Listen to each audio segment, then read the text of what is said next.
Hello mga kabukid. Kung nakasinati ka ani mga kabukid, unsay tawag ani mga kabukid sa inyong probinsya, o kung makita ninyo ni mga kabukid, kay dumdum ko ani nga mga pagkaon ba.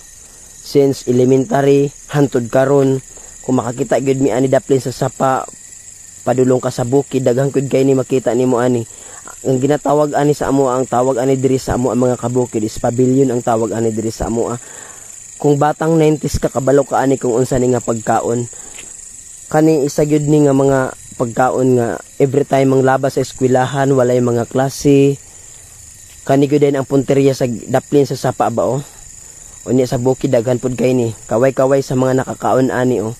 Kung niya makita di ang mga kabukid, digana gyud iyahang mga unod o sa sulod o. Lami gyud kay siya kaunon mga kabukid, ug kanang hinog na gyud kay siya o.